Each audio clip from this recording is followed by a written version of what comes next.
Hi, race fans. Welcome alive here, Daytona International Speedway. I always say it's the epicenter for all things motorsports. It's off the season for NASCAR, also the 24 hours here. But we got a good one tonight for the let me do that. Sim500 Nemesis Labs K&N series here tonight. And we're Daytona under the lights. Super Speedway, high banks, door-to-door action. Go right up here in the booth. Got by Jeff. How you doing, man? I'm doing well. I am excited for this racing here. It's going to be a great run tonight. 162 and a half miles. I just did the math real quick there of racing. 65 laps. It's going to be pretty good. It looks like these guys are putting down some good lap times, all within a couple tenths of each other for the entire field. It's going to be good. I have a good feeling about one of the Ryan brothers. I'm thinking Tommy Ryan might come home with the win tonight. He did very well here last time with a bold strategy call. That was at Talladega, excuse me. The last plate track, the Ryan brothers had a fantastic strategy call, and it worked out well. Who is your pick to win this race tonight in a way too early call? The guy finishes first. Good point. Yeah, Good point. I'm gonna tell you. I mean, oh, there's so much talent on this field and the roster out here tonight. I'd like to maybe see. Let's say root for some of the underdogs here. It is Daytona, and I call Daytona more like a wild card race because I have seen guys win. It was Talladega, but I've seen plate track wins from guys who have started in the pits 2 laps down and still win the race.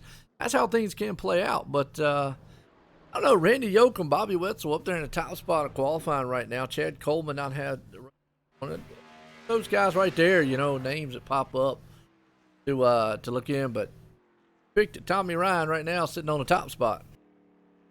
I got a good feeling. I don't know if his strategy, we talked about it last time when we were at Talladega. How do you want to run it? My personal opinion is I want to be out front. I want to be in first place. That way, if there's a caution, it either wraps me up in it or I'm ahead of it.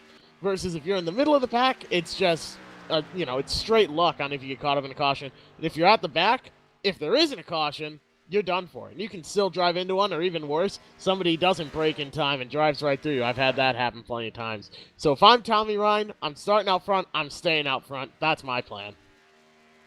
Sounds like a good one there. I mean, hey, you can't go wrong with it.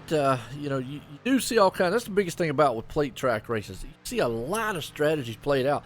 Some guys, they like to sit back. Some they want to go up straight up to the front, like you said.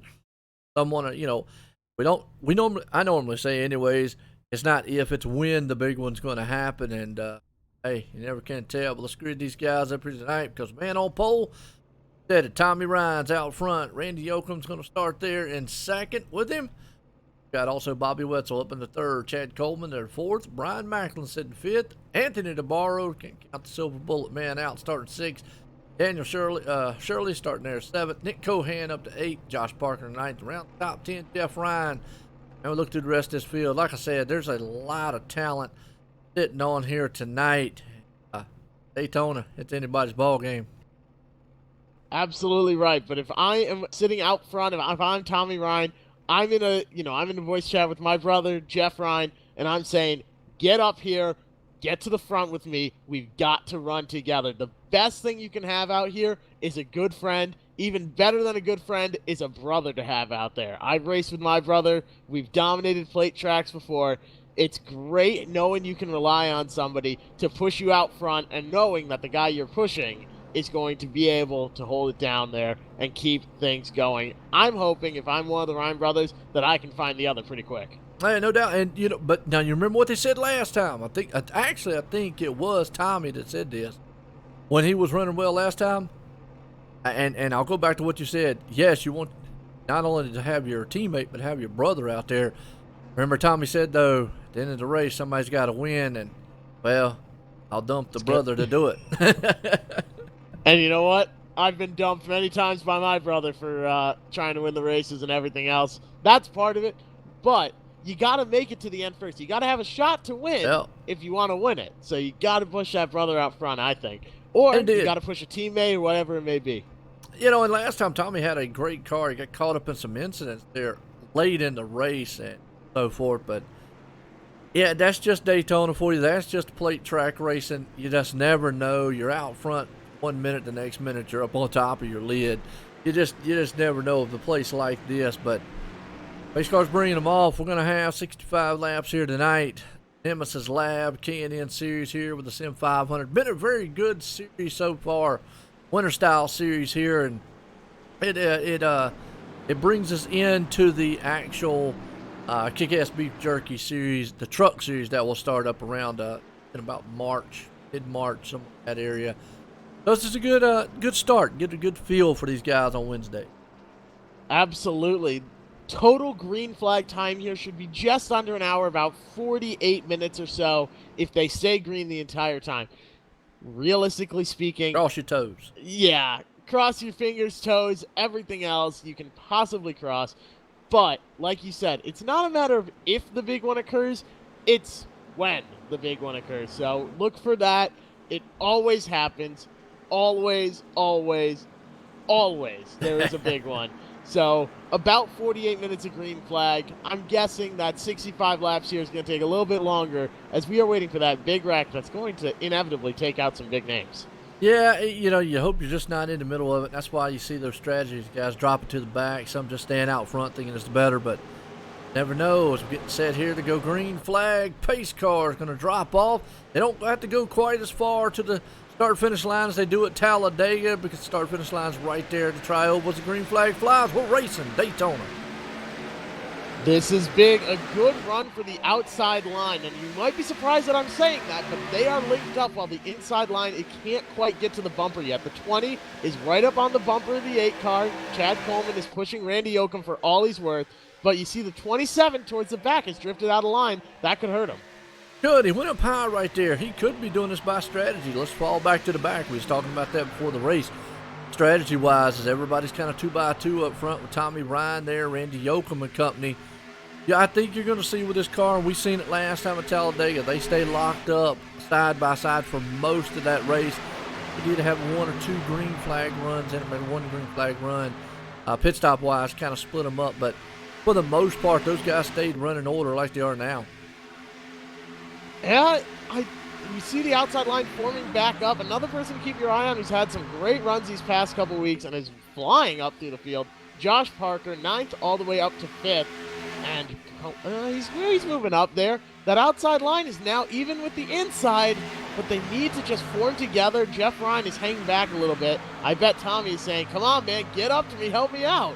Absolutely. Tommy right there out front. Bobby Wetzel, Chad Coleman and company. They're going to take a 3 wide up front here as the 9 machine down low. Spoke of Bobby Wetzel there, but you got Josh Parker and company. They are 3 wide up front. 3 wide, 2 deep. I don't know how much I like this. If I am one of the guys out front, I'm trying to break up this pack. I'm trying to get away from the 3 wide thing. That's just me personally. And if I'm one of the guys in the middle, this is the point where I say, all right, I don't like the looks of this. I'm getting out of here. Yeah, you got 2 cars way up high. You got a slew of them in the middle there and a whole freight train down low. They are still, though, holding their own up front. Looks like that high lane just don't have enough cars up there to hold on to it. It looks like the middle and low right now, they'll stay side by side. But you're right, here's where you get kind of nervous. Those cars are kind of just moving around, and it doesn't take much to slip it up. Chad Coleman is going to be the unlucky one. He is the odd man out. Looks like he's going to fall all the way back to the 83 car is the first one that's out there on the outside line with him. But that's going to be quite a few spots lost. We see the Peeps car up there towards the front. Maybe a bit of a sugar rush is helping that car go a little bit quicker. Yeah, hey, and I'll tell you what, you don't want to hit anything with it, but yeah, the Peeps machine up there along with them looking pretty good. You've got that 9 machine out front of Bobby Wetzel hanging on. Brian Macklin's there, so still locked up side by side and nose to tail. And right now, and I always like to say this, Jeff, what you're seeing right now as far as drafting, and I like it because a lot of the guys out here are being very patient. I call it textbook drafting, and what I mean by that is you see that there's a gap between the cars, usually about a hood or half a hood between the cars there, and that's to keep them there. There's no need yet to be right on the back bumper of a guy. Now, obviously, when a couple laps come, forget about it. You're gonna be in that guy's passenger seat if you can to push him around the track. But I call it textbook drafting here, the way you see them. You see it in real life. You're seeing it right here. The guys are just being patient. You know there's still time to go. No need to press the envelope or blow the motor. Exactly. Your temperatures heat up when you're right on someone's back bumper, and in these cars especially, pushing somebody's bumper, it's so easy to spin them, and that's what causes a huge wreck. You don't want to do that for two reasons. One, you might get wrapped up in it. Two, you don't want to be that guy that pushed someone wrong, because then not only have you caused a wreck, taking out a couple other guys, but people won't want to work with you. That's what's most important. You have to keep that in your mind as well. Yeah, and you're right. I mean, that's just the strategy amongst these cars right now. Is everybody still is locked up side by side. That's the frustrating too about this racetrack. You know, you're a driver right here, especially if you go back to somebody like Tommy Ryan, where he's sitting right now. You could see he's sitting on the outside up front. Actually, you go to somebody, let's say Randy Yoakum here. Randy Yoakum sitting right behind there trying to push on Tommy Ryan. There's really nowhere he can go. There's cars down low. He's got the wall up high. Yeah, he's just kind of stuck where he's at, so he's riding. But it's frustrating to know that, hey, look, I'm kind of like in a, I can't go anywhere. I'm stuck. Yeah, and they're, especially now, he's in the middle, 3 wide, and it's looking like about 2 deep, call it 3 deep now. Oh boy, if I am one of the guys in the middle here, I'm getting out. These guys are getting shaky. It's getting to be some pretty intense racing only on lap 7. Josh Parker and Chad Coleman take the outside. Tommy Ryan in the middle. And the 30 car of Brian Macklin is leading the inside line. Jeff Ryan is getting right up to the bumper of Randy Yoakum. We see the 45 drop to the back. He must be listening in and saying, you know what, maybe it's time to get out. Yeah, well, it's getting really, really been dicey up front, and business picking up too. As you see out front, Tommy Ryan there along with Josh Parker, Brian Macklin and company. They're trying to take it back 3 wide right now, holding on to 2 wide, and it looks like double file back. You know, they got a lot of room here to do that in this track.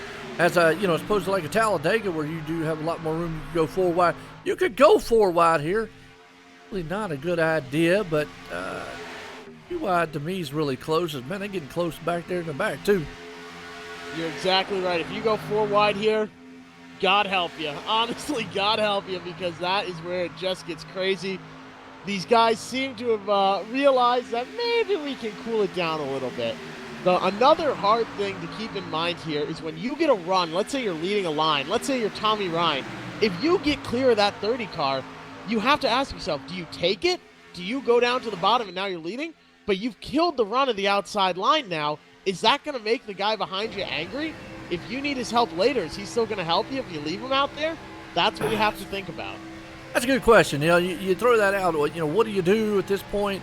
You know, right now you're just kind of sitting there riding to see what your car can do. I always, when I did do plate track races, my mentality was, I'm going to stay in the back most of the race. Now, that never worked out for me because it seemed like just how the line would move. I would start in the back. The next thing I know, I'd be in the middle. The next thing I know, I'm up front and I'm going, where in the world? How did I make it up here? But once you get to that point, you've got to then think about, all right, I've just got to stay concentrated and focused on what's going on up here. I mean, because you're really just kind of running your own race at this moment. Later on, and you got to think about what kind of moves you're going to do.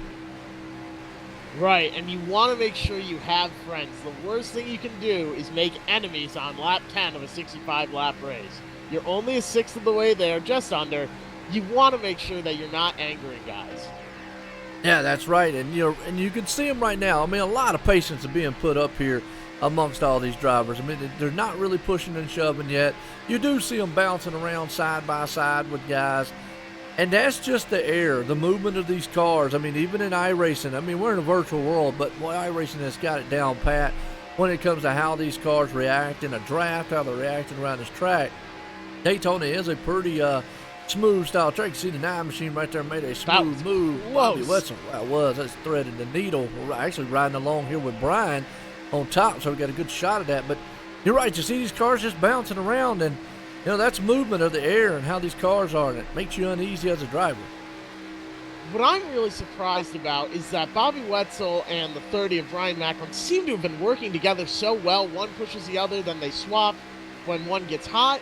But now Bobby Wetzel is blocking the outside line. I don't know if this is like a team plan, as we see Josh Parker again take it 3 wide. He has not been afraid with Chad Coleman to go on the outside and push the limit here. It's bold racing. but you have to be bold. You have to be really the craziest guy if you want to win here. I'd say the winner is the guy who drives the most aggressive sometimes, as they are 3 wide, 3 deep. Man, 3 deep, man. Triple style coming across the line into turn 1. Still, I don't even know who's leading at this moment, but they are all locked up side by side. That would be by 36 thousandths of a second. Bobby Wetzel led the lap over Josh Parker. But Absolutely. You wouldn't be able to tell that if you didn't have this instant replay. No doubt about it. Right now they're coming up on the lap machine, so they're going to have to figure out what they're going to do 3 wide here. The lap car's going to like drop off down in the apron. Usually when they're 2x2, the lap car can go high and they can get by. 3 wide don't work too well. Still side by side up front, Bobby Wetzel. Again, this is just, hey, they're manhandling the track, but they're drag racing again to the line. Looks like Bobby's going to get it there by about a car. Wow, this right here, that makes me nervous, and I'm up in the booth. I know, I'm right here with you. I'm getting scared, but the 30 car shakes a little bit, trying to keep that thing under control. When you are side drafting in these cars, you get real close to the guy's door, and it really does pull on the car, and it's so easy to either lose control of the car or to bump into the guy and cause a big issue. Side drafting, you usually don't see it this early. Tommy Ryan is seeing how it works as he gets a run on the outside. If he got a push from the 8 car there, he would have been clear, but it doesn't look like the 8 car is too keen on pushing the issue. Stay in line on the outside, and it'll all work out. Absolutely. Hey, what's going on, Jade and Sean? How y'all doing out there? Appreciate everybody tuning in because we got a thriller here at Daytona under the lights. Plate track racing, K&N style. Nemesis Lab with the Sim500 here tonight. And, well, they've been locked up like glue up front. Bobby Wetzel, Brian Macklin, Tommy Ryan right there in company. Everybody's kind of being patient, though. You know, you're kind of stuck right now. Can't go anywhere. They are. Now, I will give my hats off to them. Not making too many crazy moves. I mean, a couple times they've tried to see where they can put the car at, but so far it's been relatively calm. Right, and I think another big thing to keep in mind here is the total change in your speed per lap is roughly 4 miles an hour. In the turns, you're doing about 198, about 200 in the tri-oval, and entering turn 3, the fastest point on the track, you're doing about 202 miles an hour. So there's not too many opportunities to make a move and push the issue because everyone's running so close in speed. You need to hang back a little bit, get a good run going, and blow past somebody if you really want a chance at that. It's hard to get runs in these cars, especially as you see the 30 car ducking out for air. It's easy to overheat your car, and on lap 15, about a quarter of the way through the race, you just want to relax, take it easy, wait until lap 65. That's the one you have to leave. Yeah, I saw that right there with the 30 machine. You also saw the 9 thinking maybe he was going to make a move on his inside, and he cut down there. Just a kind of mental mistakes right there. Even though the 30 probably was doing it, like you said, for air, it made the 9 of Bobby Wetzel out front kind of move and jitter a little bit. If he would have been too close to his bumper, that's an easy way to get a hook. We've seen it all time and time again on plate tracks. There's a couple places you don't want to bump draft, going in and out of turns, going in and out of the tri-oval. Those are the places. Now, in the final lap, hey, all bets are off. Like I said, you're trying to put that thing in his passenger seat and wave at him while you're going by. Absolutely. As you see the 14 car there on the outside, that's Joey Katina. Looks like he's having some internet issues tonight, having trouble staying connected to the server. He's 5 laps down. Not completely out of it, but he needs a lot of luck and a lot of cautions in order to get back on the lead lap here and have a chance of winning it. Joey Katina goes another lap down. Yeah, I hate that, man, because Joey Katina usually runs very, very well at plate tracks. Loves them. Very fast competitor. Looking back in the mid-pack here a little bit, about 16th, 18th place spot. Shane Ewing back here. He's mixing it up. Got that Disney Motorsports team car. Running pretty good, just hanging back in the back. You get a little further back. You got Christian Boo back there. Nick Silver, Anthony Calatoni. I'm just naming them.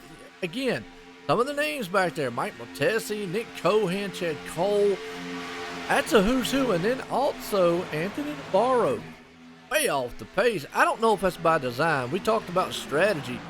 You know, we might see right now he's back in 35th position. He's got about 4 or 5 machines back there with him. Patrick Colby, Don Runkledahl. That's unusual. That he would, you know, we've seen a lot of great names in the back pack here. Yeah, sometimes guys just like to hang pretty far back, but you don't want to be more than about 3 or 4 seconds, I would say. I do want to say this. Something we seem to say every single week EJ O'Rourke has stormed his way through the pack, started 22nd all the way up to 7th. He's 4th on the outside line. He's quick, and he's just hanging out on that outside line, waiting for a big move to come. That is pretty impressive in only 18 laps, 22nd to 7th, and he's just cruising. He could go further if he wants. Well, you know, and about EJ too, you know, if you we haven't spoke of it much because, well, we will here's weeks come in. EJ actually has the top spot in the points right now in the series. So by, you know, all the great runs, doesn't have the most wins or a lot of the wins here, but he's had great finishes, been very consistent. Ninth, sitting in 8th. Maybe just he's looking for that win. Maybe just wants to come out of here, keep protecting that lead in the points. Right. A plate track is not the place you want to go if you are in a must-win situation in points. And if you're the leader in points, you just want to cruise. You don't, you know, the guy that's going to win probably isn't in the top 5, considering these races are such a toss-up. Statistically speaking, you know, I'm an engineer. I look at the numbers and everything. Statistically speaking, the most likely occurrence at a plate track is that someone outside the top 5 will win, because everyone pretty much has an even shot. Versus a skill track where, you know, some people are really good at Bristol, let's say. They're really bad at Bristol, or Las Vegas, you know, what have you. So if I'm the points leader, I'm just looking for a top 10 finish, knowing that the guys in 2nd, 3rd, 4th, 5th probably won't win because everyone's got such a good chance at it here. No doubt about it. I tell you what, right now, look at old Doug Roth, too. I call him Mr. King because the one thing you'll notice about Doug Roth, week in and week out, even in all the series he runs here, 500, he always runs an STP-styled, Richard Petty-style throwback theme on his car. So I kind of coined the phrase with him, Doug Roth, here at Sim500. And he looks good tonight. So far, running in 9th. Would be the night for him. Again, we mentioned, you asked me who might win. This is a place where, you know, I would say the plate tracks are where more first-time winners are crowned than any other place. Yeah, and that is a good-looking paint scheme. As we see now, the guys who were chilling on the outside, the 8, the 99, the 10, the 41, they're starting to mix it up. I don't know if they are pulling some strategy here, maybe getting ready for green flag pit stops. Those will be coming up shortly. Maybe they're just seeing, okay, what's it going to take to get a run on the outside and take the lead? I think they were just sort of cruising out there, just riding along. Now they want to see how easy is it or how hard is it to get around guys and make a run. And it looks like these guys working together looks pretty easy as they all go to the front. One drops in front of the other as the 41's now the odd man out, but he's got a good run coming. He could take the lead here. Bringing Doug Roth winning too. Just mentioned about it. Yeah, you're right. Looks like the high side comes to life, drops down low, leaves the dancing partner out. They shuffle back, so it's kind of just a roundabout conveyor belt style going on throughout the field here. But EJ O'Rourke definitely out front for the moment. Jeff Ryan down low. Doug Roth there. I hear you there, Sean. No doubt about it, man. Nemesis Lab coming on board here. And, hey, if you're looking for a good sim chassis or anything, check out Nemesis Lab there. Those guys will hook you up sim-wise. I've heard that they make some pretty high-quality stuff there. Hey, Sean Yoder will be the man to get a hold of on that one here at M500. But been a good one, the K&N style. It's like EJ's just not going to have the motor to get around there out front for the moment. It's a good run out there as a hard shove to Doug Roth's back bumper there. He held on to it. Fantastic work. I think these guys are preparing for green flag pit stops. They're all planning to pit together. They all want to be on the inside so they can go in. I think that's what's happening, but I'm not quite sure. Expect to see that in the next couple laps, though, I would think. I would say the pit stops are coming up here pretty soon within, you know, like you said, the next couple laps, maybe within the next 5 or so. But, yeah, you definitely want to see what, you know, who's your friends, how you're going to get down low. And, boy, I tell you what, right there up front, I thought he was going to cut down in front of him. Man, that's Jonathan Lockhart right there, along with Doug Roth. I thought Jonathan was going to just clip the front nose there, Doug, for a moment. It's very, very easy to do as we see the 32 dip to the inside. Man, what a great run for him, Shane Ewing, from 27th all the way up to 3rd. He is the biggest mover of the night. And, you know, we just showcased him a minute ago there and said he was way back in the back. But now, and I know Mom, she's watching, you know, his mom loves watching the races, so Hey, Mom, how you doing out there? Shane Ewing running well tonight. I think you're right. I think they're setting it up for the for some of the pit stops. Now, notice he's got a little damage. That won't hinder Shane too bad as long as he stays tucked up behind the man right there, VJ. Only time I say that's probably going to hinder him is when he gets out there in fresh air like he's maybe look to try to do. It's going to be like a flat wall. The thing's going to just stop. Yeah, it makes it tough to lead as we see a lot of guys, looks like almost maybe 2 tires at the most. Jeff Ryan leads the group off, but that is one big pack altogether. All came in good, all got off good. That was some fantastic work. It's not easy to work together to pit here sometimes. One person making a mistake can really hurt the pack. Yep, Doug Roth jumps off into, so I believe we're going to start seeing a slew of guys coming in pit road here soon. A lot of the top runners will. As green flag stops underway for a lot of drivers, Doug Roth was the first one up into the pit lane. I tell you, I'm just looking through the field here, seeing like guys like Mike Kelly, Steve Goschalk, a lot of guys in the back. Maybe they're just out there working, you know, and hanging out. Also got a shout out to Brian Wortman, a good guy, man. I'm gonna tell you, a guy who just comes out here and just loves to race. You know, he might not always be the fastest, the most, you know, competitive or whatnot, but he comes out here week in and week out. He loves to race and loves the Sim500, loves to get out here and just have fun. And he's a good guy altogether, but I also want to give a shout out to him, and I hope he's starting to feel better. I know he's been going through some health issues here lately and whatnot. So, Brian, hope you start feeling better, man. Just want to give you a heads up there. Looking too bad tonight, so never know. It's Daytona. That's things you love to see. It's having the opportunity here on virtual racing to jump in a car and race. It's just as competitive. The emotions are just as real. And to be able to do that, you know, regardless of money issues, health issues, whatever have you, you can always come out and have a good time. That's what you love to hear. That's just one of those things that's absolutely awesome. We got trouble going into pit road. Josh Parker. Uh-oh. It looked like Josh Parker there was trying to come on pit road, but he was blocked by the, looked like the 9 machine for the moment. They both were coming on pit road. They made contact coming off on the off onto the apron. That's why no caution flew, because, you know, and I know here in iRacing, if you get so far off the track, it won't throw a caution. But it looks like they were coming into pit road. Josh Parker turned down. Those two just collided.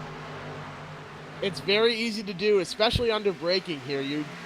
It's easy, I say easy, but when you're running at full speed, everyone's within 4 miles an hour or so of each other. But when you're braking, everyone has a different brake point. You could brake early and not expect the guy to come down when he does. With everyone operating at such different speeds on their own sort of braking point, that's where the easiest time to wreck is coming onto pit road. So it's just one of those miscommunications that just sort of happens. It does, and, you know, the good thing about it is it didn't look like too much damage or anything happened. Gosh, did slide off down towards the inside wall a little bit, but this has kind of cycled us through green flag pit stops, which put Doug Roth back up front with Nick Silver, with Daniel Shirley there, and E.J. O'Rourke, and they are all still bunched back up. Normally, green flag stops kind of will split the field up. Out here, you know, these guys are still locked up side by side. They do look like they might be marred. They all are on the same lead lap. I thought maybe a couple lap cars in there. Like all those guys are on the lead lap. It sure looks like it. I think a great camera view. I'm riding along with Tommy Ryan right now in the cockpit. He's sort of shuffled from the front of the field towards the back now. So is he going to work his way back up to the field? Is he going to ride here on the inside line? That's one of the tougher calls to make, because everyone wants to be in first. You want to be the guy out front. You want to lead laps. But sometimes that's not the smartest decision. So you have to sort of make the calls on the fly, as Doug Roth is now the guy on the point here. And you just ride along here. Lap 30, we're almost halfway through already. Absolutely about halfway through on this one at Daytona under the lights tonight. But out front, Doug Roth and Nick Silver hanging on to the top spots. Nemesis Lad K&N Series. It has been a good series so far. These guys have put on a very good show. And you're in conjunction here with the Sim500. Definitely want to appreciate everybody tuning in. As The Daytona's just fun to watch. And it's not, as a driver, some guys love coming here. Some just dread it. I was always like, well, I got a shot to win. Yeah, it's one of those things, you love it or you hate it. No, it's hard to find people that are just sort of like, it's a plate track, whatever. I'll race it like every other track. Everyone's sort of got their own mentality here on how they want to approach it. Some people go out there thinking, I can win this, it's going to be great. And some people just say, gosh, please just let me survive and get a top 15, you know? Yeah, and the reason is because that's such an unknown, you know, like you said before, you know, 1.5 mile, 2 mile, you gotta, you know, have your own destiny. You know, you kind of have that a little bit in your hands there because you control a lot of the car. Here, you really, I don't want to say you don't control the car, but you're wide open a lot of the times. You've got to rely really on the people around you to not make a mistake, and then you got to rely on yourself not to make a mistake. You know, not run up there, like I say, bump draft in the wrong turn. And it's, you know, 9 times out of 10, usually when you get knocked out of a race, it's usually because you just get caught up into something. Not to say that you don't have a wreck or anything, but it's just such an unknown at this place. And that's why I always call it a wild card style race. That's exactly what it is. It's a wild card. You never really know for sure. As we see the front pack starting to break apart here, spread out.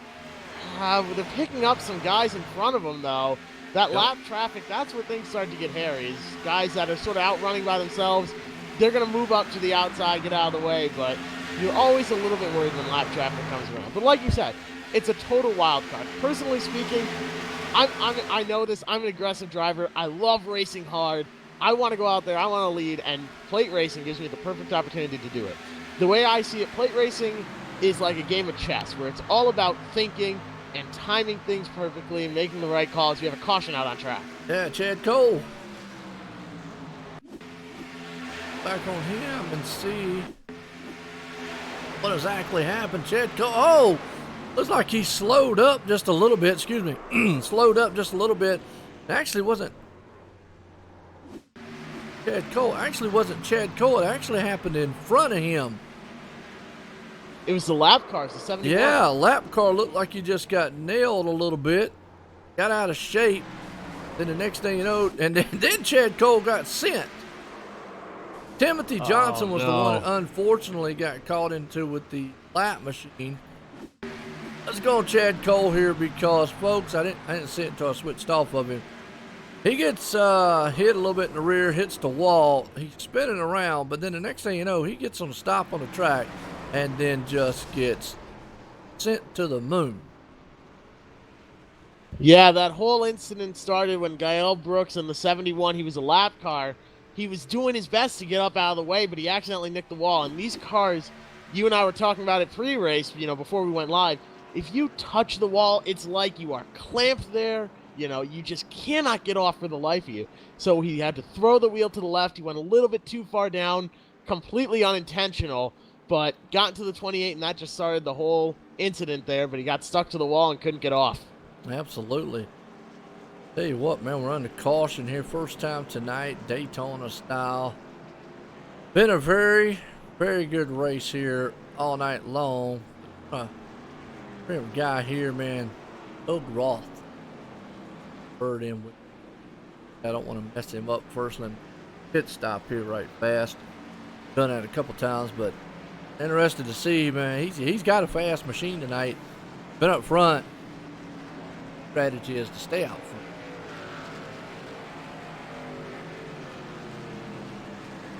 Like he just took fuel. That's another thing we haven't really mentioned a lot of. The strategy to pits, too.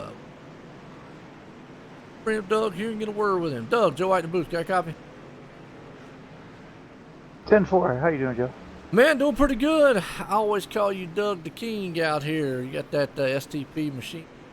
And I ain't looking pretty good out there. How's the car feeling? It's feeling good so far. Still out here on the same set of tires, so I'm not sure how well the tires are going to stand up. But yeah, this Dirty Monkey STP is doing pretty good tonight so far. Well, was that by design just to take fuel like you did? I noticed on that pit stop you just took fuel. Yeah, I think right now, I mean, like I said, the tires are so far doing okay. I can make moves on the inside or the outside as I need them. So once that starts going away, I might grab some tires here, maybe on another stop. But yeah, right now fuel is more important. Interesting you say that because we are on the new tire model with this car. Really haven't asked a lot of the drivers, but used to in the past, you could almost go through the whole race, really maybe just change 2 tires. Is that still a thing with this tire model, or does those tires fall off really a lot now on the plate track? Well, I'll be honest, John. I don't really know about the plate tracks. I know the regular, quarter mile or mile and a halves rather. They usually, fall off. Actually, almost too quick. I'm not sure if they've put in the patch for that yet or not. But as far as super speedways, I'm not sure yet. So far, I don't think it has. But we're only 35 laps into this thing. All right, well, a little bit over halfway, just about right now. So good luck out there, Doug. I appreciate it, John. Thanks much.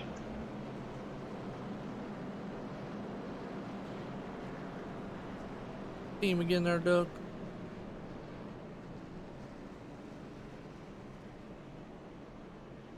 I guess he's gone. Yeah, well, I'm moving him.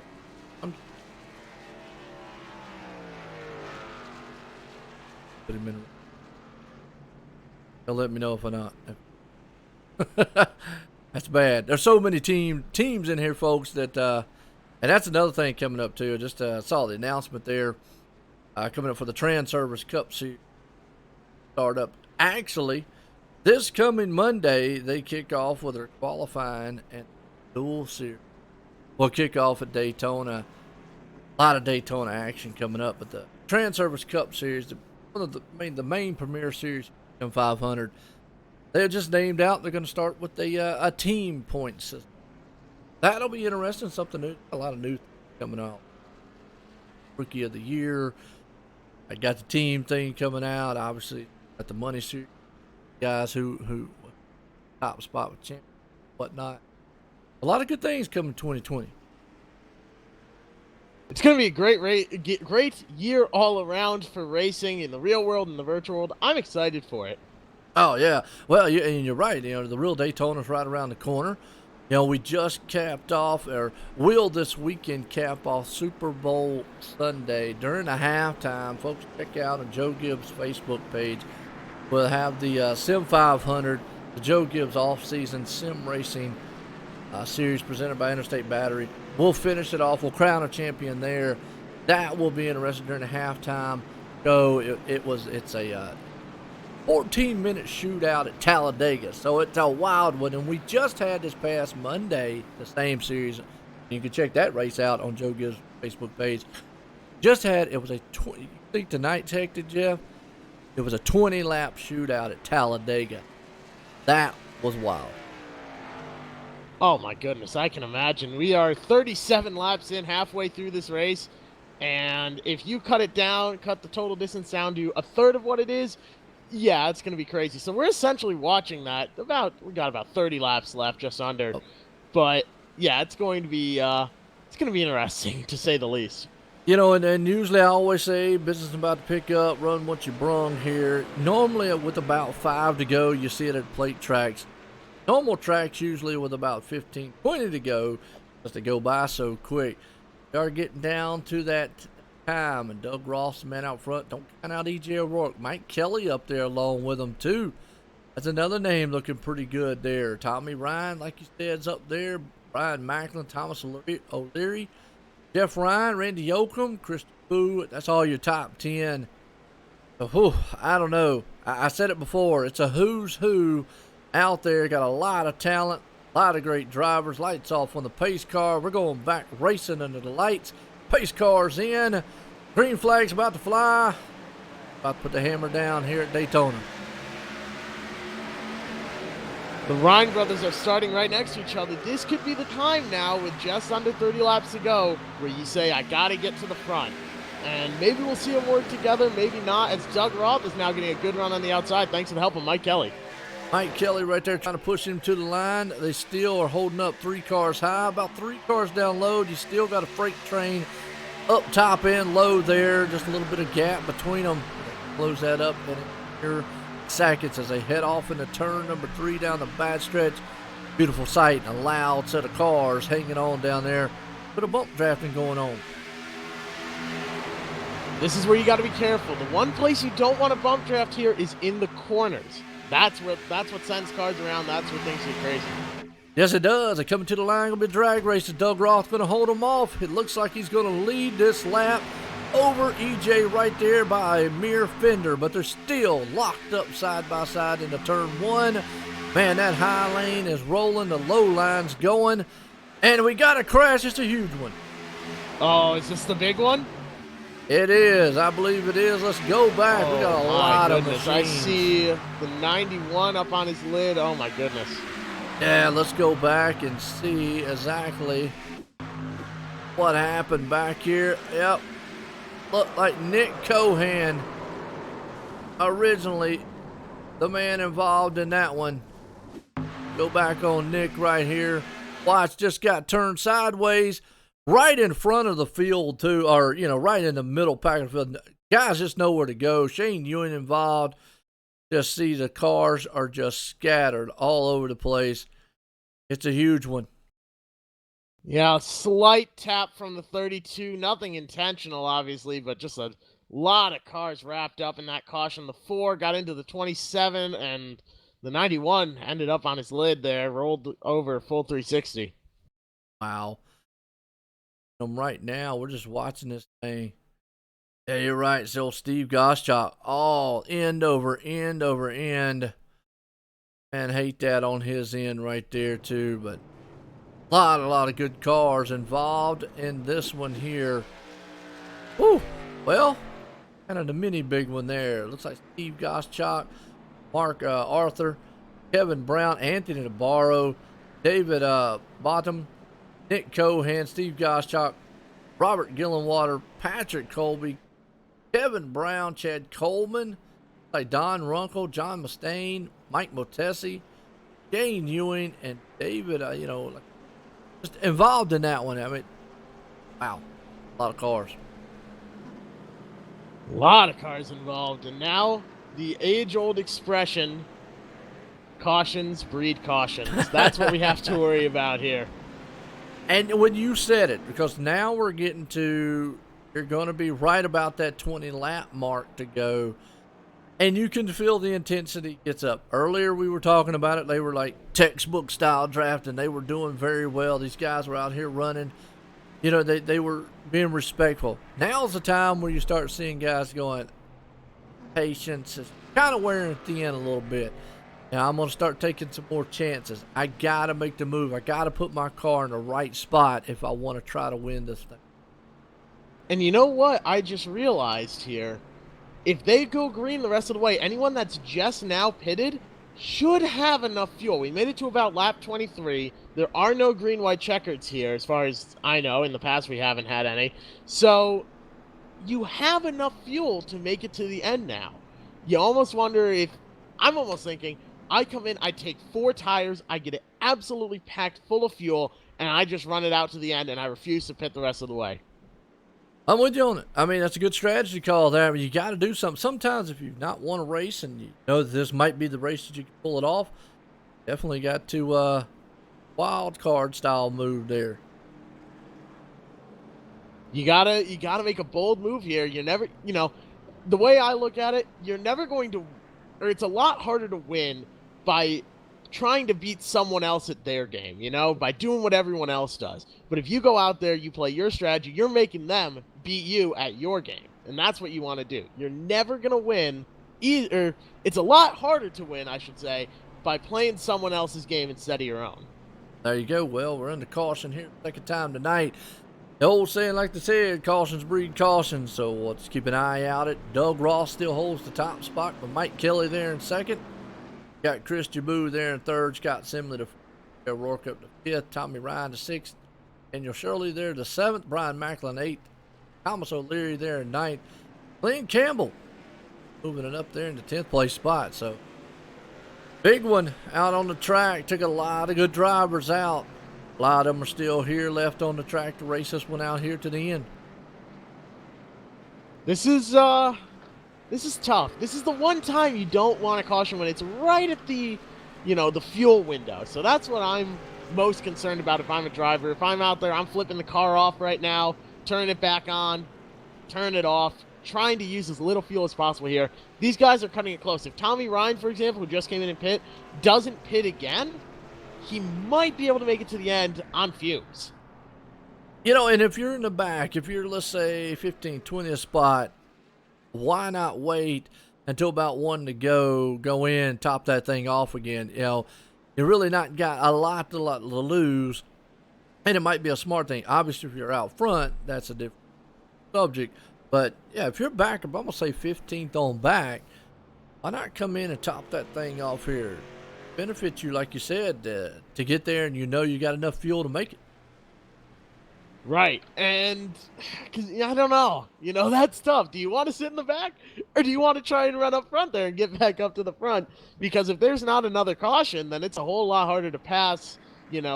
Let's say you're sitting back in 21st place, it's a whole lot harder to pass 20 cars in 5 laps than it is over the course of 20 laps. So it's just, how much do you want to gamble? Do you want to work your way to the front now, or hang out at the back? Or there's no perfect call. It's just all how the cards fall.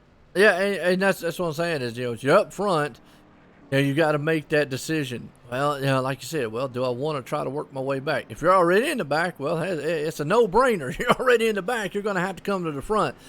So, yeah, the guys up front have that huge weigh-in decision, which obviously they didn't come in, but they have that huge weigh-in decision right there of, like you said, man, do I come in? Do I give up all this track position and work my way up? And on a plate track, hey, look, yeah, it's doable. On a 1.5 mile like a Las Vegas or Auto Club like we were at. How's that? Auto Club, calling it Las Vegas the entire night.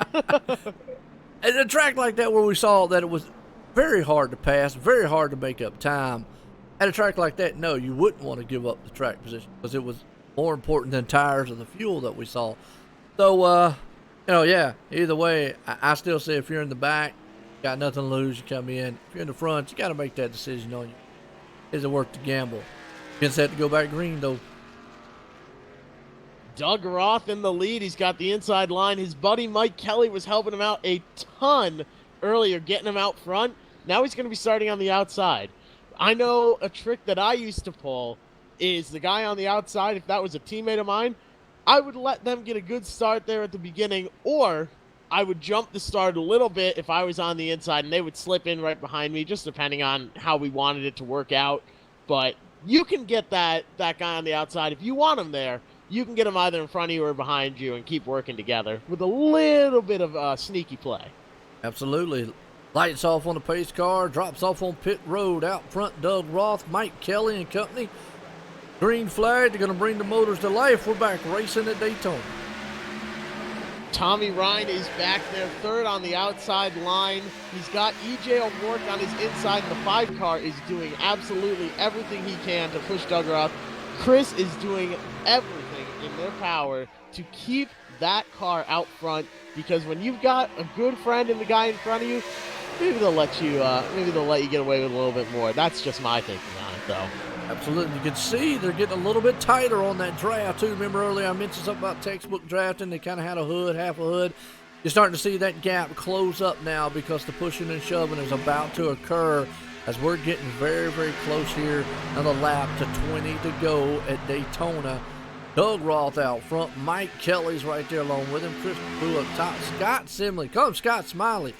Now he's smiling because he's sitting around about the 4th place spot.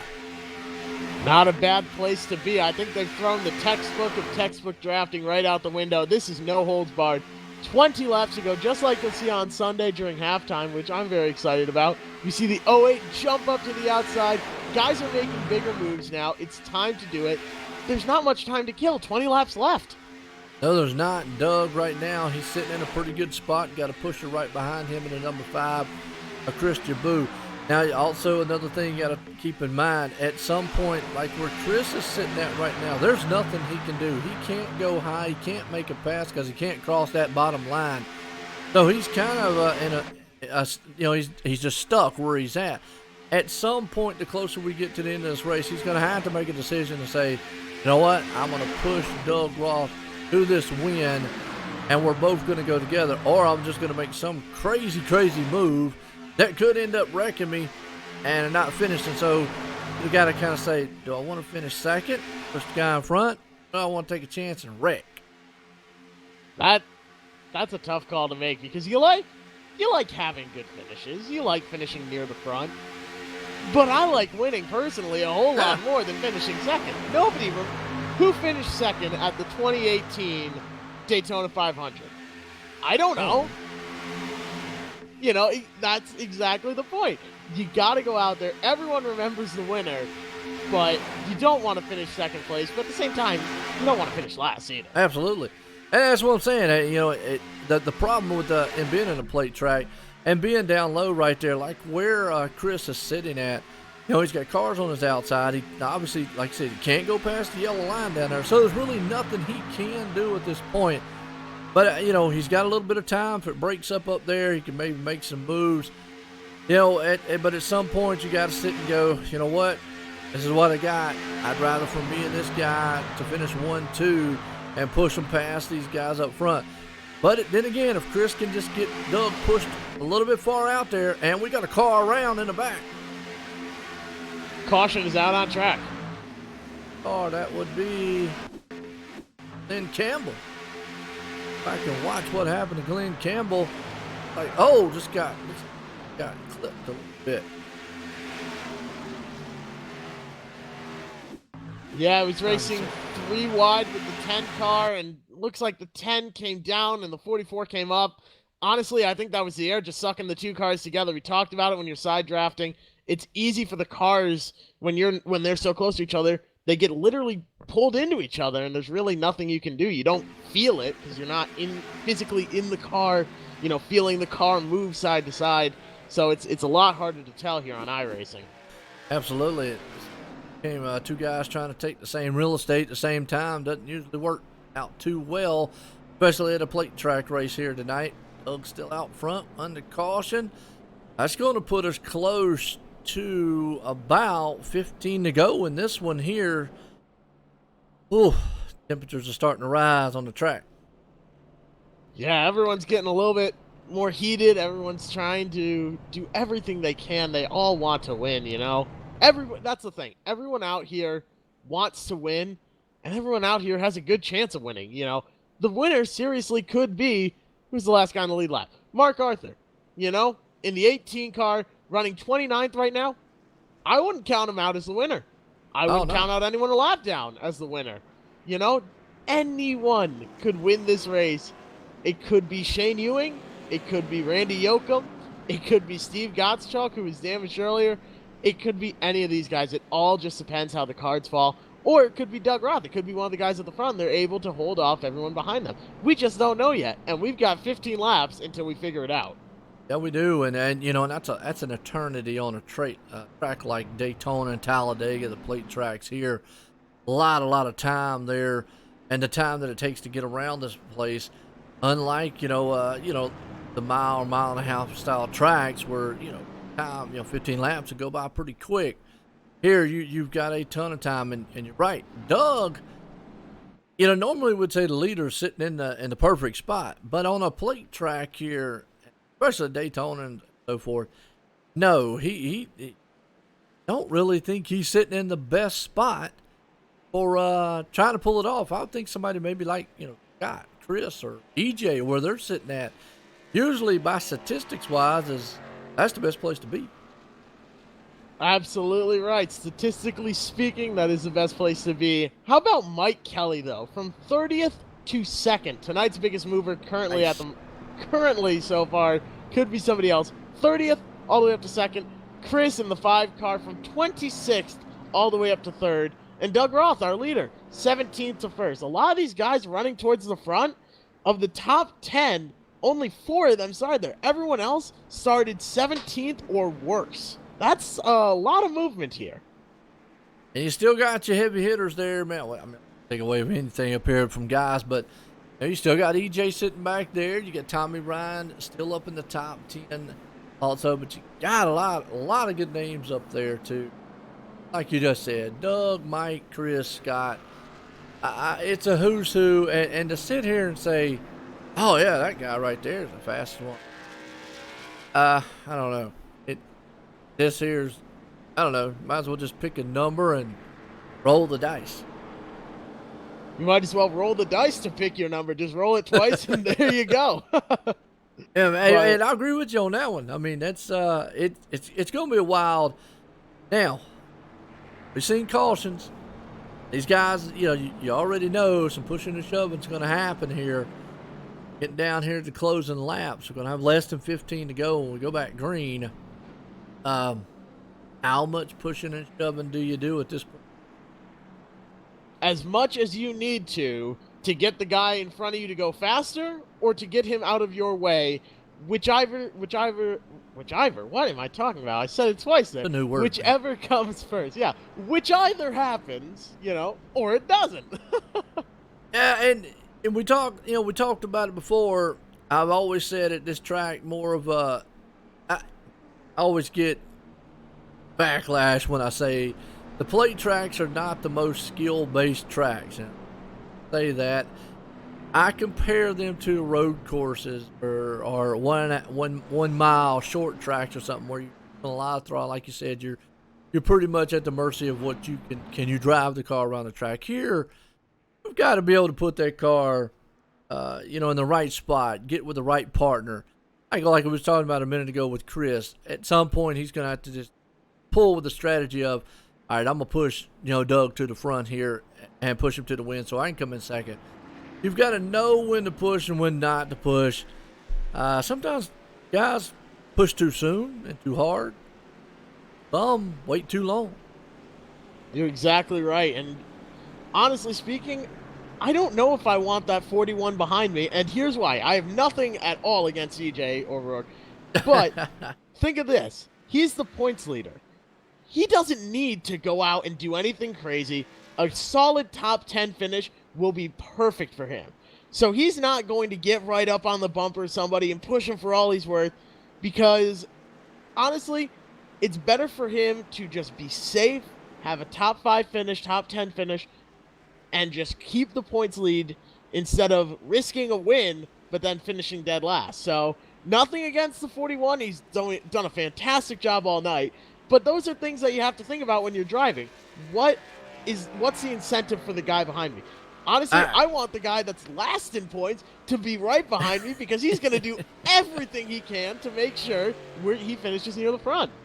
I know. Now, EJ, when you go back and watch this, that was Jeff talking right there, because I've seen you race in the past. And, yeah. EJ, I mean, you're right, though. In a nutshell, he should. He's points leader here. Doesn't want to, risk losing a lot of points. But man, we are talking about EJ O'Rourke, and I have seen him race a many times, and wow, it's about like Justin Fuller. Justin Fuller's not out here. They only know a couple speeds, and that's wide open. But we'll see if he uses the head tonight here and doesn't get out there and mess up. But green flag's out. We're back racing.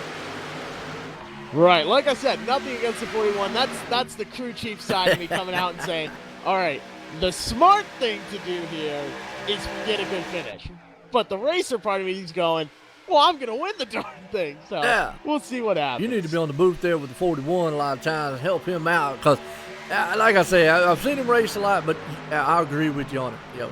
Now, if you're the points leader, you're sitting in that spot right there, you're going to come out of here, as long as you don't get caught up in a wreck, with a very, very good finish here tonight.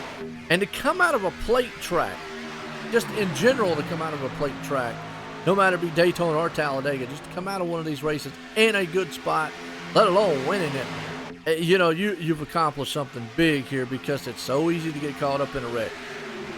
You're exactly right. And it's, most of the time, it's not even your fault, and you're left sitting there going, dang, what could I have done differently? And the answer's nothing. You know, it's just that's how the cards fall sometimes, and you get caught up in these wrecks, and it just happens. We have 12 laps to go here, though. 12 laps, and that's it. And these guys are all racing for a win. I can't wait to see it. Who do you think is going to come home here now that we're a little bit closer to the end? You know what? You got Doug Roth up there. He really wants to put this thing in victory lane. It's been a long, long time. Mike Kelly, excuse me, same way. Been a long time since he's been in victory lane. So those two guys up there got a car around. Brian Ray, no caution, got off the track there, but I don't know. You've also got Scott Simley there and Chris Jaboo. All those guys up there. It's been a while, a long, long time since they have won a race, so they are definitely hungry to put it in victory lane. And you spoke of it. They're going to do anything nonstop. I'm curious to see what Chris does behind Doug. He can clear that top lane. I'm curious to see if he instantly jumps up there to try to get around Doug. Absolutely, and if we've got, looks like we have a brief lull in the action here. I don't know if we've got any epic music on cue, but let's check in on the peeps. Steve Bavacqua in the 36, excuse me there. The peeps car, it looks to me like all the chicks are still alive, so don't you worry, everyone. The peeps car is doing well. A little bit of front right damage, but we'll call that a haircut on one of the chicks. Yeah, no doubt. So they'll be around for Easter time. This time, too bad, hurt, we'll be good to go. It's good, though. I mean, definitely bright, and you can see it at the nighttime. Absolutely. It's one of the easiest cars to spot on track. Absolutely, 100%. You always know where he's running, and right now, he's sitting there in 15th. That's not too bad of a place to be. Let's say 5 cars on the last lap, are all racing and they wreck. That's a top 10 finish. Not unheard of here for 5 cars to wreck on the last lap. Throw something out at you as we get 10 laps to go, a little less here as we cross the line. Mike Kelly up top. We've seen it all night long. Top car gets out there in the front. He drops down low. The problem is he does not hold on to the lead, as then the next guy on the top side comes rumbling right by him. If you're Mike Kelly right now, been observing that all night long, do you stay up high with your dancing partners brought you to the dance, or do you drop down low there and try to take a chance that high lane doesn't get a run like it has all night long? I'm going to say, if I'm Mike, I stay where I'm at and then just race it door to door to the line, because, well, you don't have to pass the guy. You just got to get your nose in front of him right here at the line. Right, that's all you need, is to just have your nose a little bit ahead of him. But if you're Tommy Ryan, let's say with 3 laps to go, you're sitting third on the outside line, you're going to want to push it a little bit, and you might take it 3 wide with the 30. As a caution, now on track, this is going to be close to finish. We're going to have like 2 or 3 laps. What happened? Looks like John Mustaine went off track in the back. Let's go back on John here on the replay and see. It was back in the back, back here. Play to see. Wide back there for a moment.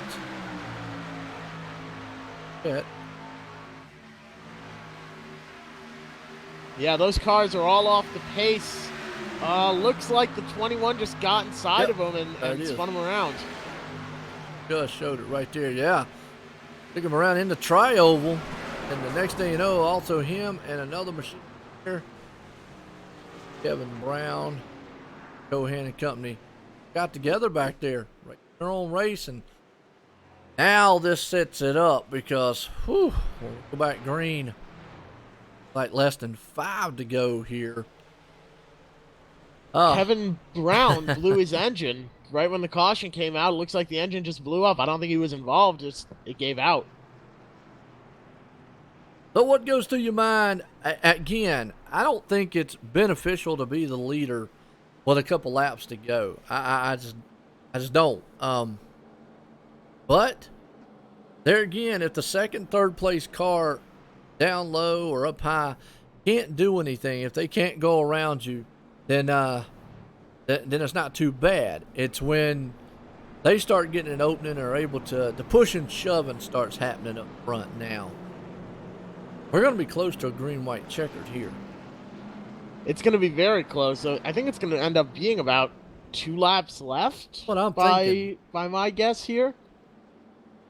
Yeah, and with that 2 laps, I mean, obviously, if they catch the white flag and a caution flies, well, a caution won't fly, but if they wreck or big one happens, they race it back to the line, there won't be a caution. But if they catch it before the white flag, my understanding there is green white checkers here. Sean, if you're out there in the chat and you're still watching here, let me know, because we have yet to never have a green white checkered in the series. Is the green white checkered implemented here in the series for the Nemesis Lab K&N series?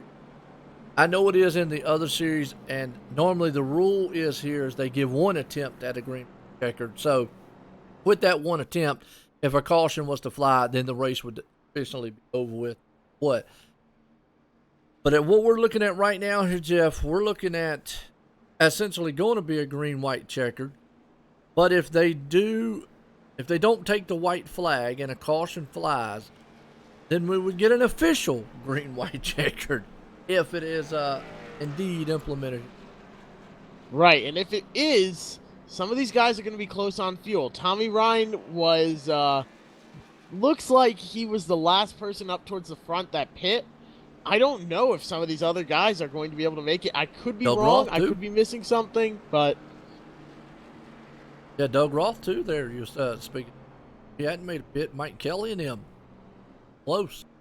It's going to be very close. I wouldn't be too shocked if we saw some people running out of fuel, but with this many cautions, I imagine people are... What you do is you shift it into fourth gear, and you flip the engine off. You turn it on, you get, you go maybe 20 miles an hour quicker. You put your clutch in, you shut the engine back off, and you do everything you can to use as little fuel as possible. So if they've been doing that, they should be fine, I think. Let's hope. Let's certainly hope. Yeah, it's still wild here. Can you imagine doing 65 laps here, and at the end of 65, you run out of fuel, or on lap 64, you run out of fuel, and you lose the race because of that? Oh, it's a heartbreak. It has happened many times. I've had, actually had Mike Kelly tell you devastating. Actually, caution came out, but this was back when the rule, they didn't have green white checkers implemented in iRacing, so obviously with 5 or less to go, if a caution flew, the race was over with. All you had to do is just make it around. Oh, no. Well, with about 2 to go, he was leading. Obviously, the caution was out. They were just cruising at the time, and he went down on pit road for something, gave up the win. I've seen some other guys, I forgot who it was, out of turn 4, final time, leading it, blinked out, lost connection, lost the race. So a lot of things I've seen wild happen. So running out of fuel definitely is a possibility. Is something I have to keep up with. And Joey would know. Well, I don't know if Joey Catina's still running, or if he's listening, or if anybody's listening, because that's a question I probably already asked, so y'all can beat me up later to know whether or not we got green white checkers implemented in this series. I know there's one attempt in every one. We've just not been in a scenario where we've had to use. Yeah, I'm trying to remember. I don't think we've ended under caution at all in the past couple weeks that I've been up here with you, so we'll see. And I don't know if a lot of the drivers that are out there in the field right now know, so everyone, that's a big question mark that's sort of just hanging over everyone's head. Well, we're going to go off with the assumption that there's one attempt. But what makes this even more crazier is when we go back green, it essentially would be almost like a green-white checkered. But here's what would trigger a true green-white checkered on it. Because when they do, with the lights off on the pace car, when they cross the line, it will be lap 62. It'll put us about 3 laps to go in this one. But what would happen is if a caution flew before they got to the white line, and the green-white checkers are on here, and we have that one attempt, then they would have one attempt at it. If not, obviously, the race would be over with if the caution does fly. But if they take the white flag, well, half the field could get wiped out, and whoever could limp home. It's just the first guy to make it back, and I say it, I haven't said it yet tonight, but I'm going to say it now. It's not the fastest car that wins the race. It's the first one to reach the line. It's hard to say who the fastest car is, at a super speedway track like this, but you know, you're not going to win if you get wrecked on the last lap or if you wreck someone else on the last lap. So you got to be thinking about these things in the back of your head, just getting ready, preparing now for I think it's going to be 4 circuits around under green, and you just got to lead the last one. That's it. Absolutely. So it's going to be a wild one here for the finish. Lights off on the pace car. We're getting set to go green flag here. Daytona style K&N Series Nemesis Lab here tonight for the Sim500. Outstanding race so far. Doug Roth come to king out there with Mike Kelly beside him, Chris Boo, Scott Simley, EJ O'Rourke, Tommy Ryan up front. Pace car's about to duck off. We're going back green. This is where the big moves happen. You got to be able to make a big move now. As we see the 99, I think he's in the most desperate position. O'Rourke, again, he doesn't need to win. He's the points leader. But Tommy in the 99, oh gosh, you bet he wants to win it. The 5, the 12, all these guys up front. But I wouldn't be surprised if we see Tommy Ryan take it 3 wide, and we'll see who follows. And I believe the more that Mike Kelly stays where he is right now, because I think he's made up his mind to stay up high. I don't blame him. Good move. But you're right. At some point then, Tommy Ryan and those guys behind him are going to say, okay, fine, we'll just have to go way up against the wall and take it way high. But that still leaves guys like Chris Jaboo who can't do that. They don't have that option. They don't have that extra lane up there. They got a car beside him, and then Doug Roth moved up. He got moved out of the way. Oh, he tried to block the outside line, and the outside line, Mike Kelly said, no, thank you, not happening today. Doug Roth is now in the middle, 3 wide. The 30's going to pick him up. They're going to be 3 wide in the back. It could be Tommy Ryan that's hung out as the 12 chooses to stick with him. They are 3 wide there as Doug Roth goes from first to, what, probably 4th, 5th now. Wow. And there's a wreck. Big are huge wreck. one. Everyone's involved. 3, 4 cars made it through. Caution is out also. Might answer our own question here in a minute. Let's go back and watch Mike Kelly on this one. It was an off-center bump. It's one of those things. Oh, it looks like Doug Roth stuck his nose in, intending to run the middle. There is a green-white checkered, as we see now, and Doug Roth thought Mike Kelly was going to go block the outside. Mike Kelly chose a little too late to come down to the bottom, came across Doug's nose, and that just took out the 41. The 99 has a lot of damage. The 50, the 7, the 15, all these guys wrapped up and involved with some major damage, a lot of blown engines. Yeah, watching the replay right here, you can just see carnage up front. I mean, just cars everywhere, and again, just nowhere to go for a lot of these guys, and unless you're way, way, way, way, way back. Tell you what, we talk about the Peeps machine. I was just looking at it. He just slipped right by that entire thing, just right on by Doug. Close call, but it's a big one here at the end. Rear damage. There is, I am sad to say, there is a peep on the right rear bumper, right rear portion of the bumper, and unfortunately that peep is crushed in pretty bad. Oh well, he'll live. Just well, Chris, tis but a flesh wound. Yeah, and now I don't know why Doug thought he needed to block that top lane. I mean, staying down low there with Chris, unless that car just got a little bit out of shape and it drove up the track, which could happen here too. You know, we talk about, you know, we don't really talk much about handling when it comes to plate, but Daytona has more of a handling characteristic than Talladega does, where it's flat out style track. The car could have got a little bit tight, you know, kind of wiggled, jumped up. That gave enough room to have Chris put his nose up underneath him. By then it was too late. And unfortunately, right in the middle, and Doug tried, and like you said, just guys trying to take the same real estate, and it don't work. Yeah, I understand why he made that decision. You want to make sure you're out front. As I just heard an engine blow, it sounds like, so somebody's engine just gave out on him, I think. But you want to stay out front. I believe. Oh no, that's frustrating there when you're pacing under caution. You just need another 5 laps out of your engine, and it gives out on you. But you want to be out front. You want to block both lines, but sometimes it just doesn't work out.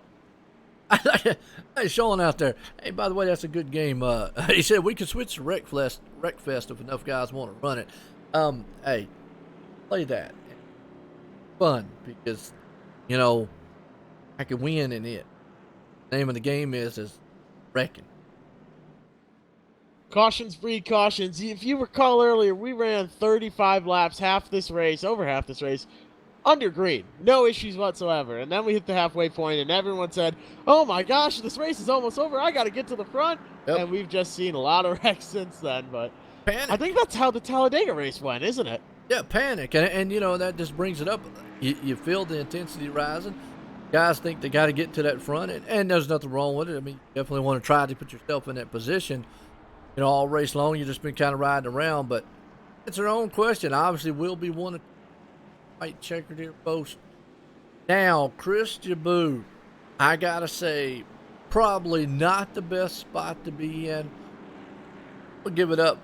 Unless the car's too damaged, Tommy Ryan, he does got a lot of damage on the back end. That's just too damaged. He's got a pretty good one, but don't count out guys like Patrick Colby right there. Bobby Wetzel, and I mentioned before Brian Wortman. Remember earlier, he was just riding in the back, way off the pace, just minding his own business. He's up to 7th. Told you, he could put this thing in victory lane. Believe me, I just don't know if we got enough happiness up here, man, if that would happen. Oh, that would be quite crazy, I imagine. Patrick Colby, though, he is currently the night's biggest mover. We've given this award 3 times. 36th all the way up to 5th. And he's got a clean car to show as well. So don't count him out. Starting 3rd on the inside line, that's not a bad place to be. You make a good run, and you could come out the victor here, I think. The only thing about him is if you look at his car, a lot of front nose damage. So he's going to have some help to get to that front. I really feel. But to bounce back like he has, definitely an outstanding job there. Wetzel, like I say, Brian back there. Tommy's front nose is clean. That the back end shouldn't harp him too much. Thomas O'Leary, a bit of damage crunched up there. Got Simley very clean. Chris Jaboo clean right now. So with the top 2 guys looking pretty clean and a lot of guys behind them got a lot of damage, that really might help Chris in the situation that he's in right now. But if you're back there along with Brian, Anthony, and company, you're going to have to make some crazy moves to make it to the front, because you've got a lot of damaged cars that are not going to be able to get up to speed like you are, and they're not going to, no, the really way to me to say it, they're not really going to be that great of a helper as far as drafting either. So you're going to have to make some moves and make it quick. I feel they're going to have to here quick. You're going to have to make some moves, and you're going to have to dodge some cars as well. Those guys that are damaged, that aren't going to be as quick, they're not going to move over. They're on the lead lap. They are racing for every single position, so they're not going to move over. You've got to drive around them or push them and see where it goes. But if another caution flag flies, that's the race. The field is frozen at the time of caution. That's who your winner is going to be. So for this green-white checkered, if I'm the 5 car, I'm messaging the 08 and I'm saying, hey, listen, just get right up on me, push me as hard as you can, and let's get out front here. We can do this. And if I'm the 12, I'm messaging Tommy Ryan saying, come on, bud, we've been working great together. Let's get this done. Let's win this race. Give me all that you've got. And you're right. I think the biggest thing Chris would love is if Scott was right behind him, pushing him, because they got the 2 clean cars. If so, they probably could pull away from this pack short enough, or, just enough to get away in time, or to have enough time to bring it home.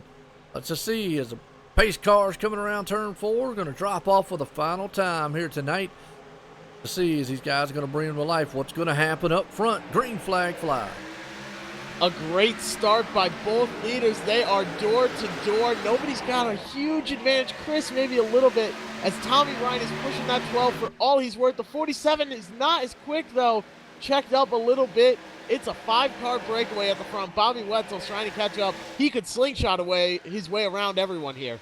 And it's what I thought would happen. You see the cars in the back there along with Brian Wartman and them. They had to go around those cars and get around them because they would not get up to speed. Caution but up is front, out. Caution is out.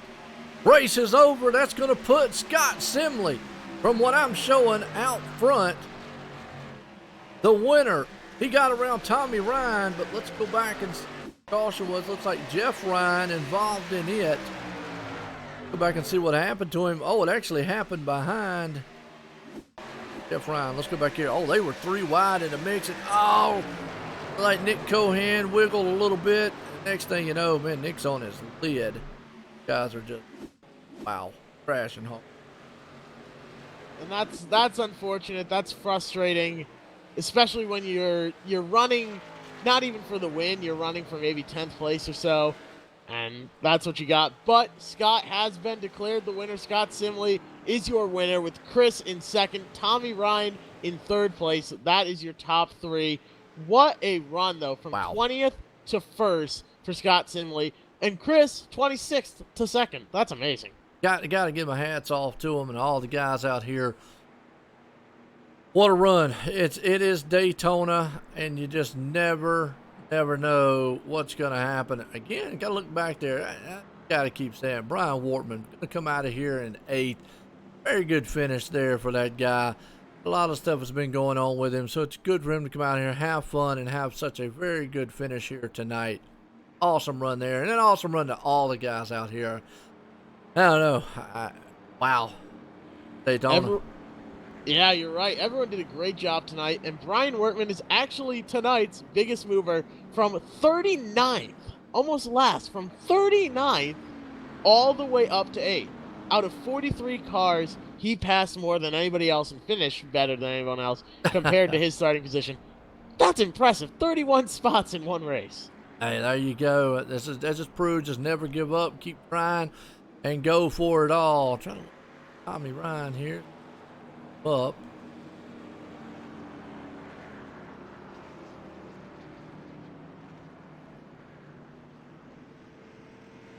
Better, I'm overlooking him.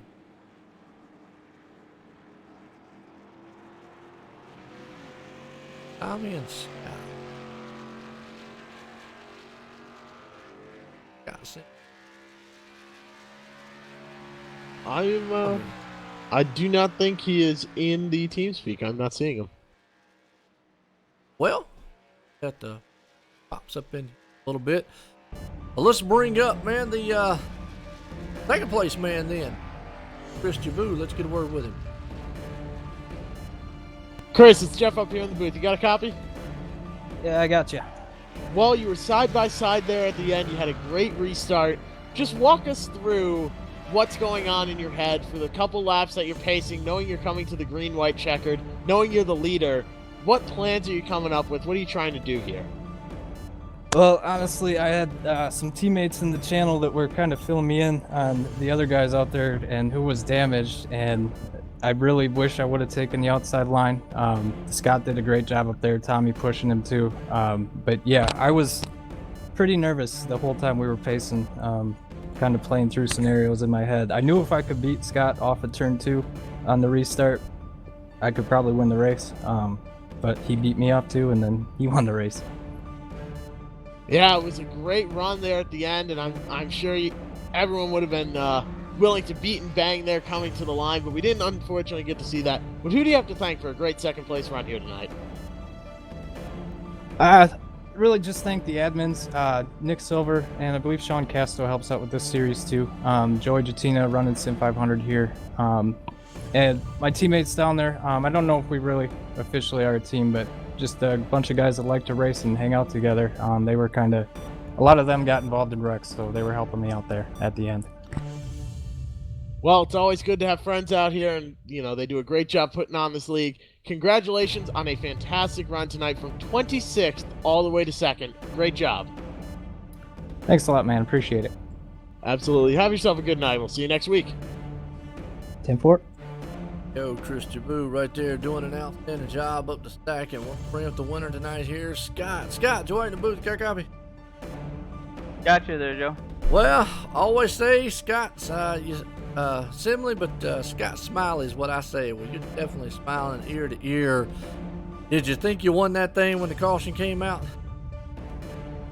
No, well, yeah, I knew when the caution came, I saw it was leading it, but yeah, I wasn't expecting to win it that way. I thought we'd at least get in that green white checker there at the end, but either way we got it. That was pretty cool. A lot of fun. Lost my teammate there, you know, just a few laps to go, but that was still a fun race.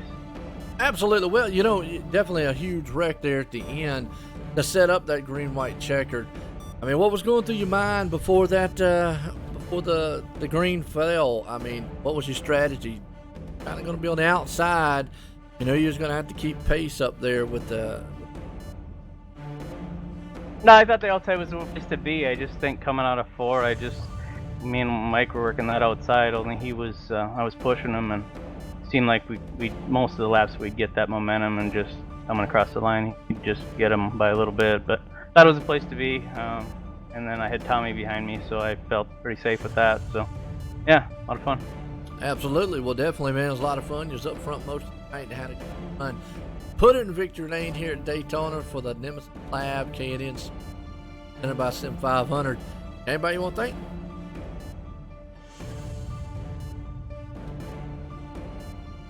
You get shy on me, did you? Copy me, Joe? Yeah. Oh, yeah. Yeah, I was saying, hey, you got anybody you want to thank for the win tonight? Joy for putting all this on, you know, Nemesis Labs sponsor. You know, you guys for broadcasting, just, you know, takes everybody to get this thing done. And got a pretty good group of guys here in the series, I think, and hopefully we keep it going, putting on some good shows. Oh, absolutely, and hope to see you in victory lane again. But tonight, you're the man here at Daytona. Again, congratulations on that win, Scott. All right, thanks, Joe. Right, there you go, Scott Simley putting in victory lane. Well, we have seen some wild races in the past several weeks, and tonight was a wild one to finish out here at Daytona. Jeff, any final words on it? Well, the finish wasn't as crazy as it has been in the past couple weeks, but that doesn't mean it wasn't a fantastic race all around. Everyone was racing hard. For the first half, everyone was racing very, very smart. Like you said, it was textbook drafting. Everyone left each other a little bit of space.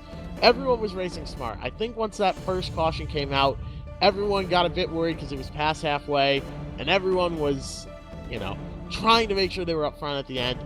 But overall, a fantastic race. Some of the better driving I've seen on iRacing. Everyone was just being smart, being respectful, and that's what's important.